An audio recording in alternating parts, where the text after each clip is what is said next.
On est parachat Lech Lecha. Et dans cette paracha, on va parler un petit peu du Mazal. On sait qu'Abraham Avinu a suivi Dieu. Pourquoi on l'appelle Abraham à Ivri? C'est quoi Ivri? Comment tu traduis Ivri? L'hébreu. Mais Ivri, c'est Ever. Tout le monde était d'un côté. Même son père et sa mère étaient idolâtres. Et lui, il a cherché la vérité de 3 ans à 40 ans. Il a démarré à 3 ans la recherche. Il a terminé à 40 ans. Et il a trouvé Dieu et Dieu s'est dévoilé à lui. Et il lui a dit, Lech Lecha, vas-y vers la terre d'Israël. Lech Lecha, va pour toi maintenant. Éloigne-toi des mauvaises influences. Entoure-toi de gens bien. Et comme ça, tu pourras. Et Dieu lui a promis toutes les bénédictions. Le problème, c'est qu'à plusieurs reprises dans cette paracha, Abraham Avinu, il dit, mais j'ai pas d'enfant. Donc tout ce que j'ai fait, tout ce que tu me promets, beaucoup de récompenses, la terre d'Israël, tout ça, mais j'ai pas d'enfant. Qui c'est qui va mériter? C'est Damések Eliezer. C'est qui Damések Eliezer? C'est son serviteur Eliezer. On a dans cette paracha la guerre des 4 rois. On a l'alliance de Ben Abetarim. On a la séparation de Lot avec Abraham. C'est des sujets très intéressants. On a parlé de ça le lundi, de tous ces sujets-là. Mais Abraham Avinu, il dit, ok, toutes ces promesses, mais j'ai pas d'enfant.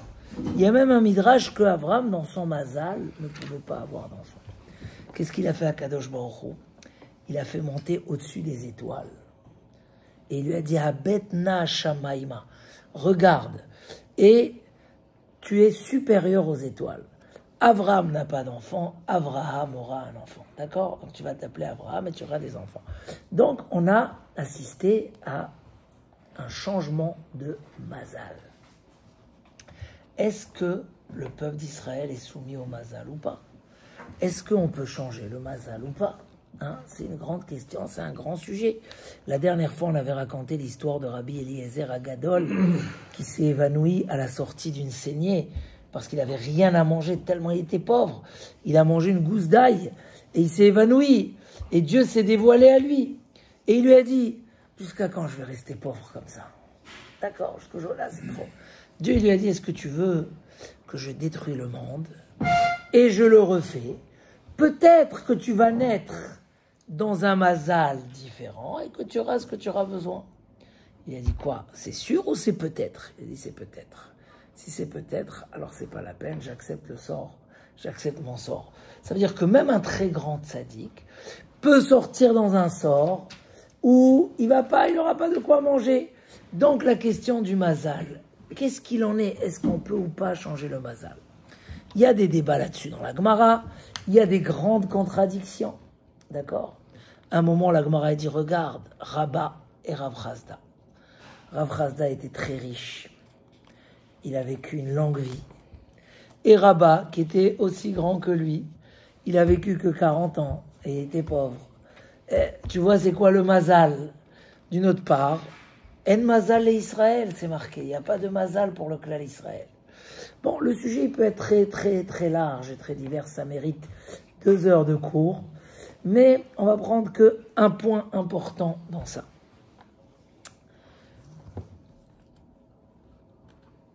Rav Dessler, si tu peux même l'amener le Chelek Bet, ramène l'histoire de Noach. La semaine dernière, on n'a pas fait court. Que Noach était un grand sadique, comme elle le dit la Torah. Et que même dans le futur, Dieu y jure au nom de Noach qui va nous amener le Mashiach. Ça veut dire quoi que... Alors, il dit le Midrash, que Noach n'a rien volé à Dieu. Exactement. Qu'est-ce que ça veut dire Noach n'a rien volé à Dieu? Qu'est-ce que ça veut dire il n'a rien volé à Dieu? Il était dans une génération, ils étaient que des voleurs. Ok, des voleurs, mais ça veut dire quoi voler à Dieu?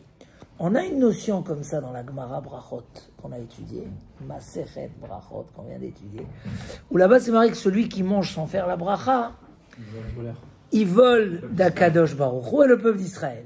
Qu'est-ce qu'il vole d'Akadosh Baruch Hu? La bracha. Mais qu'est-ce que ça veut dire voler d'Akadosh Baruch Hu? C'est quoi cette notion de voler? Et Rav Dessler, il dit quelque chose d'extraordinaire. Tu l'as pas trouvé? Il est là en principe. Chelek bet. Pas grave. Il dit Rav Dessler, en fait, tout ce qu'on donne à l'homme, ça fait partie de sa mission sur Terre. C'est quoi le mazal? C'est les ustensiles. Comment on dit en hébreu les ustensiles? Les kelim, le keli, pour que l'homme puisse faire ce qu'il doit faire dans sa vie. Donc tout ce qu'on donne à l'homme, c'est pas pour rien. C'est pas par hasard. Tu es riche, tu es fort, tu es intelligent, c'est même marqué qu'avant que le bébé descende au monde, c'est-à-dire avant qu'il soit conçu, on amène cette neshama devant Akadosh Baruch Hu. Et Akadosh Baruch Hu, il dit, est-ce qu'il va être intelligent ou bête, riche ou pauvre, fort ou faible, c'est les directions générales, mais on ne dit pas est-ce qu'il va être sadique ou rachat, parce que ça, c'est déjà le libre arbitre. Mais tous les autres choses qu'on donne à l'homme, c'est quoi? C'est ce qu'il a besoin. Donc le mazal de l'homme, c'est quoi? C'est les outils et les ustensiles qu'il a besoin pour faire sa mission. Quand on dit que Noach n'a rien volé d'Akadosh Baruch Hu, ça veut dire que Noach, il a utilisé tout ce que Dieu lui a donné pour Akadosh Baruch Hu. Par exemple, on sait que pourquoi il a été appelé Noach. C'est quoi la raison du mot Noach? Noach, ça veut dire... Il dit parce que quand il est né, son père, il a dit, pourvu que cet enfant nous console et nous calme de la malédiction de la terre. Parce que tout ce qui semait, ça poussait des orties avec, ils n'avaient pas de solution. Il a prié que Noach leur trouve une solution. Sa prière a été accomplie, c'est marqué dans la Torah. Zeyenachamenu, quand Noach il a grandi, il leur a fait des laboureuses. Et c'est lui qui a inventé les laboureuses. Et comme ça, alors est-ce qu'il a fait ça pour son intérêt, pour gagner de l'argent, ou il a fait ça plus pour soulager la génération? Quand on dit qu'il n'a rien volé, dit Rav Dessler, ça veut dire que tout ce que Hachem lui a donné, c'était utilisé pour le but et la mission. Un homme, par exemple, quand on lui a donné une grande intelligence, ou une belle voix, ou beaucoup d'argent, peu importe, et qu'il l'utilise que à son défunt, comment on dit, à son défunt personnel, à ses intérêts personnels, quelque part, c'est comme si qui vole d'Akadosh Baruch Hu. Pourquoi? Parce que si on t'a donné cette belle voix, c'était pour servir Hachem, c'était peut-être pour chanter avec, faire Chazan au Bet Knesset, et ainsi de suite, chaque chose. Donc, Noach, et c'est pour ça qu'on dit que le Mashiach va venir par le mérite, entre guillemets, de Noach, si la génération sera utilisée, tout ce qu'elle a pour Akadosh Baruch Hu. Donc, en fait, c'est quoi le Mazal? C'est des kelim pour faire sa mission sur Terre. Si un homme a besoin plus de kelim, qu'est-ce qui va se passer? On va lui donner. Des fois, on peut changer son mazal, parce que dans les circonstances où tu vis et dans ce que tu fais, tu as besoin des kelim. Un homme, il fait beaucoup de chesed, mais il est très fatigué. Il n'arrive pas le soir à faire son activité. On va lui donner des forces nouvelles, comme c'est dit Rav Dessler, pour qu'il puisse rester, faire ses actions de chesed, son association le soir, la distribution pour les pauvres. On va lui donner des forces. Comment on lui donne des forces? Mais dans son mazal, on ne lui a pas donné. Alors là, il dit Rav Dessler un chidouche extraordinaire. Vraiment. Il dit, il y a utiliser ce qu'Hachem nous a donné, et il y a plus. Ça veut dire, moi, j'ai déjà utilisé tout ce qu'Hachem m'a donné pour les bonnes causes. Mais moi, je veux faire plus. Alors, on va changer le mazal. C'est là le changement du mazal. Ça veut dire que si quelqu'un, il fait tellement bien, il chante à Akadosh Baruch Hu, mais malheureusement, il perd sa voix 2 minutes après. Alors qu'on lui a donné cette mission, c'est dans son mazal, c'est dans sa mission. Alors, on va lui donner, d'un coup, un jour, il va découvrir une voix explosive. Moi, je rêvais d'avoir un enfant qui puisse chanter vers un peu Chazan. Mais j'ai pas eu d'enfant comme ça. Mais un jour, Hachem m'a présenté une personne en Israël qui leur a appris à ouvrir, qui leur a fait un pitoir kol. Et d'un coup, ils se sont dévoilés comme des très bons Chazanim. Mais je vous promets, jusqu'à ce jour-là, ils ne savaient pas, on chantait à table, ils chantaient normal. Et du jour au lendemain, comme par hasard, moi personnellement, j'ai pas de voix du tout. C'est concret. Je suis parti voir des médecins. pour essayer de débloquer un peu ma voix, parce que je la perdais. Je fais Chazan, une fois, je perds ma voix. Et j'ai fait tous des trucs, et j'ai payé, j'ai machin. Comme par hasard, Minashamaim, on m'a dévoilé une personne. Et moi, j'étais déjà désespéré. Mais bon, j'étais en vacances, j'ai dit, je vais aller le voir. Et depuis, même s'il m'a pas donné une voix nouvelle, mais il m'a ouvert. C'est un exemple concret que j'amène. Tout simplement, aujourd'hui, je la garde beaucoup mieux, j'ai plus les problèmes. Je la perds, Rosh Hashanah Kippour, mais sinon, toute l'année, bon, Hachem, que ça s'améliore. Simchat Torah, cette année, c'était la folie. Avec le chauffard, ça prend, ça là. Al-Kol Panim, c'est un exemple. Donc, il dit, il y a le Mazal, et il y a au-dessus du Mazal. Donc, oui, un homme, c'est ce qu'il dit Tosfot. En fait, le Ham Israël, il a un Mazal, mais un Mazal qui ne le... Avec la Tfila, on peut changer le Mazal. Comme ça, avec des mérites, on peut changer le Mazal. Il dit, le Tosfot, il y a quand même des Mazal qu'on ne peut pas les changer. Certains, comme ça écrit. C'est pas Stam, c'est écrit dans le Tosfot. Il y a des fois, il y a des cas rares comme ça, qu'on ne peut pas changer du tout. À quoi il fait référence, Tosfot? À cette histoire de Rabbi Eliezer. Que quoi? Que là-bas on voit que Dieu s'est dévoilé à lui et il lui propose pas de lui changer le Mazal. Pourquoi? Parce que dans les missions qu'il y a dans le monde, chacun il a une mission, Dieu il a un projet. Le Ramchal nous dit que le monde c'est comme un palais royal. Il y a les gardiens, il y a les cuisiniers, il y a les chanteurs, il y a les ministres, chacun il a son rôle. Le monde c'est des rôles. Il y a des fois des rôles qu'il faut une neshama très spéciale pour le faire. Montrer la grandeur d'un Tana de Rabbi Eliezer dans la pauvreté, il n'y avait pas beaucoup de neshamot dans le monde qui peuvent le faire. Donc pour ça, c'était peut-être, ça veut dire quoi peut-être? Une mission comme ça, des fois, elle ne peut pas être remplacée. Donc malgré les mérites, malgré que tu fais mieux que ce que tu peux faire, on ne peut pas le changer.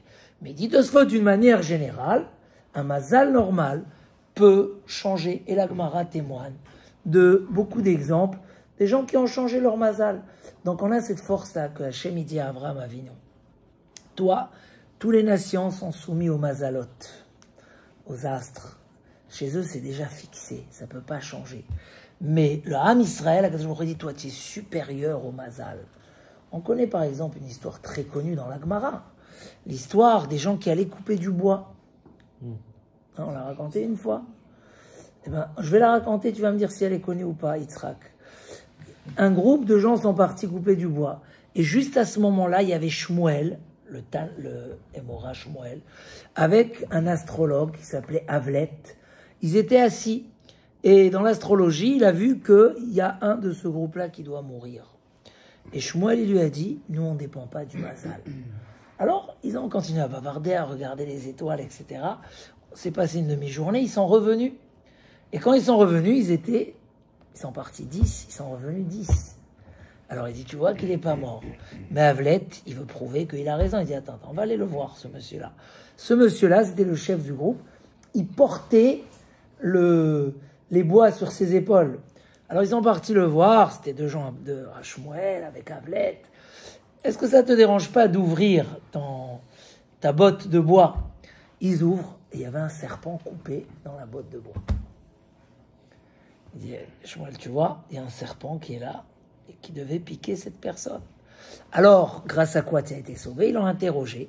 Et il s'est avéré que ces gens-là, ils amenaient à manger et ils partageaient le manger ensemble. Donc, c'est-à-dire que chacun, il devait amener. Et il y a un qui n'avait pas de quoi manger. Le chef du groupe, il a dit, on ne va pas lui faire honte. Il a tout découpé en 10 à la place de découper en 9. Il lui a donné à manger. Ah, tzedaka tatzil mimavet. Dans son mazal, cet homme-là, ça y est, il avait fini sa mission sur terre. Mais il a fait plus. Il s'est occupé des autres, etc.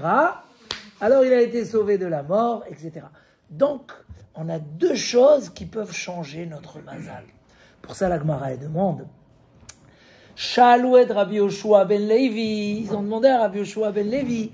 Maya se Adam veizke la osher. Qu'est-ce qu'un homme peut faire pour s'enrichir? Ils ont demandé au Rav, est-ce qu'il y a une solution? Il leur a dit, Yarbe Bisrora. Eh bien, il faut bouger, il faut aller travailler, il faut faire du business, etc. Ils leur ont dit, mais il y a beaucoup, ils ont fait ça, ils ne se sont pas enrichis. Et là, il leur a dit, Yarbe Bitfila. Il faut qu'ils prient beaucoup. Alors pourquoi tu nous as répondu qu'il fallait faire du business au départ? Habloha lo sagia.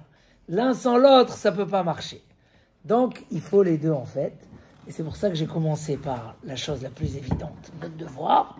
Et vous allez me dire, Maya se Adam veizke le chokhma. Qu'est-ce qu'un homme peut faire pour devenir un homme sage et intelligent? Ah, qu'est-ce qu'il peut faire? Yarbe bi shiva. Il faut qu'il s'assoie et qu'il étudie. Tu veux être un homme chacham, peu importe quel âge tu as. Viens au shiurim, étudie, et tu verras, tu vas apprendre. Voilà, c'est quoi le plaga mincha, c'est quoi le netz. Maintenant tu connais, hein, ça y est. C'est quoi Sofzman Kriyat Shema, c'est quoi Magen Avraham, et voilà, on a étudié ce soir, viens, étudie. Ils lui ont dit oui, mais il y a beaucoup qui ont fait et qui n'ont pas réussi à devenir des grands chachamim. Ils ne sont pas devenus. Yevakesh rachamim, il faut prier à celui que la sagesse lui appartient. Ah, pourquoi tu nous as dit une autre réponse au début? Habloha lo sagia. L'un sans l'autre, ça va. Tu viens pas t'asseoir étudier, tu peux prier jusqu'à demain, tu ne seras pas un homme sage. Tu étudies et tout, pas sûr que tu vas réussir, ça dépend de ce qu'on va te donner du ciel, donc tu pries à côté. La même chose, la richesse. Mais ça veut dire quoi? Mais si on a décrété que je suis un sage, que je serai un riche, je serai un riche. Non, il y a quand même est-ce que tu accomplis tes conditions? Non, si tu les accomplis et ça marche pas, il y a toujours la prière. Parce que même pour que ça marche, donc avec la tfila, l'homme, il peut totalement changer son mazal. Mais c'est ce que nous explique, il est magnifique ce Rav Dessler sur Parashat Noach, qu'une des louanges qu'on a données à Noach, et grâce à quoi il a mérité d'être sauvé, grâce à quoi il a nourri le monde entier, grâce à quoi il était celui qui a créé, qui a vécu le nouveau monde. On dit qu'il a vécu dans 3 mondes. Avant le déluge, pendant le déluge et après le déluge. C'était 3 mondes. Grâce à quoi? Parce que Noach, il a rien volé d'Akadosh Baruch Hu. C'est quoi la notion de rien voler? C'est-à-dire toute chose qu'il avait, il essayait de l'utiliser pour sa mission. Et à tel point qu'il a dépassé et qu'on a pu changer son mazal. Et ça, c'est ce qui va nous servir quand le Mashiach va venir, que même si on ne mérite pas suffisamment la venue du Mashiach, mais vu qu'on va faire des efforts et qu'on va faire un peu, alors on va annuler le déluge et on va amener une Géoula. Ça, c'est le grand secret du mazal. Avraham Avinu, s'il n'avait pas connu Dieu, il n'aurait pas eu d'enfant. Dans son mazal, il n'y avait pas d'enfant. Hachem, il lui a dit, maintenant que tu me sers à moi, tu es géré par moi. Et tu es supérieur au mazalot. Et c'est ce qui va se passer, qu'Avraham Avinu aura Yitzhak et il aura tout le clan d'Israël. Parce que grâce à tout ce qu'il a fait, il est devenu supérieur au mazal. Et quand Hachem lui a montré que le monde va se diviser en 4, il y aura 4 royautés. Ces 4 royautés voudront anéantir le peuple d'Israël. Et le travail n'est pas encore terminé. Mais qu'Akadosh Baruch Hu va toujours faire que le clan d'Israël soit éternel. Toujours, c'est quoi notre force? C'est le message. Abraham Avinu, il ne s'est pas dit, mes parents, ils sont idolâtres. Le Rambam, il dit, même lui, jusqu'à 3 ans, il était idolâtre. Abraham Avinu, il est parti, il a cherché la vérité. Il a cherché à faire ce qu'il devait faire. Faire au mieux et plus. Et ça permet à l'homme, c'est ce qu'il dit le Tosfot, avec un zrout, le Ham Israël n'est pas soumis au mazal. Bezrat Hashem, Chazak, Venit Chazek. Et quand on dit un beau mazal, ça veut dire quoi un beau mazal? Ça veut dire des belles choses qui nous permettent d'accomplir ce qu'on est capable d'accomplir et ce qu'on a dans le devoir d'accomplir au mieux possible. Et ça, c'est la réussite d'un homme dans sa vie, Bezrat Hashem.